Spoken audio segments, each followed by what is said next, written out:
Okay, so we're moving on to talking about types of democracy. So this is our second lecture on chapter 1, which is talking about ideas of democracy.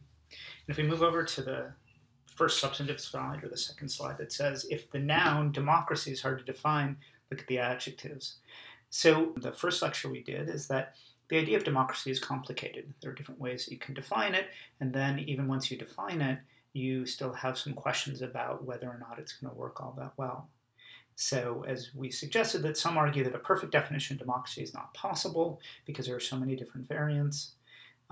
We also had mentioned before that democracy does differ from other forms of rule. For example, a monarchy, which is ruled by one individual, an oligarchy ruled by a few people, theocracy ruled by religious leaders. So it certainly makes sense to keep the idea of democracy and recognize that it does help us distinguish it from other forms of government that we see around the world.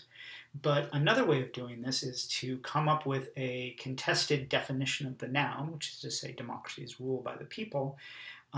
But then we might be defining the noun by adding some adjectives to it. And that's what we're going to do. So we're going to take a look at two different types of distinguishing factors of democracy, between direct and indirect democracy, or the other term for indirect democracy is representative. That's clear in a few moments. The other is the difference between procedural and substantive, or some say substantive democracy. And we'll go over that a little bit more as well.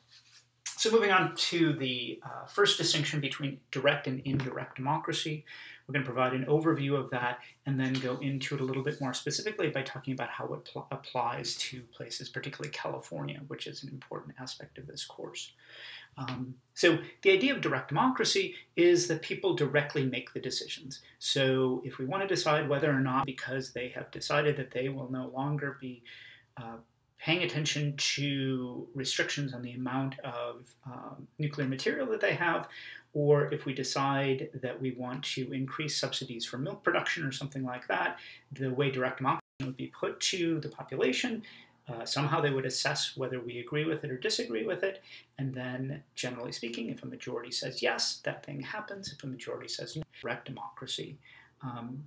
It's the pro of that is that that is the definition of democracy. For those who support the idea of democracy, direct democracy is almost redundant because democracy is the idea that people make the decisions, and so why would you put anything in between what people want and what they get? There are some problems with the idea of direct democracy. One is that it's really impractical in a large country like the United States. The number of questions, the number of issues that would come up in a complicated society like ours is so vast that it would be hard for us to be able to take time off of our work or from school or from watching YouTube or Netflix or whatever else we're doing to be able to spend the time that is necessary to vote matters. And then if you recognize, as we've suggested before, that these are complicated issues, to be able to research those issues and then go further, make our decision. So many people have argued that one of the main cons or downsides of the idea of direct democracy really doesn't work, particularly in large states. The other thing is that, and this is a pretty big one, is that direct democracy can lead to some terrible outcomes. We're going to discuss this more specifically with examples of direct democracy in California, particularly when we talk about it in Chapter 2. But this is already something we are critics of the idea of democracy is pointing out the idea that majorities can be wrong, and we talked about that in the first set of slides we did in Lecture 1 for this chapter. And so it seems to be pretty strong arguments against the idea of direct democracy, just like the United States, and even if you could do it, you could lead to some really terrible outcomes, and so those are some pretty strong indictments. So some people argue that another way of thinking of democracy in practice is to have indirect democracy. Indirect democracy is the system in which people elect representatives who then make the decisions on their behalf.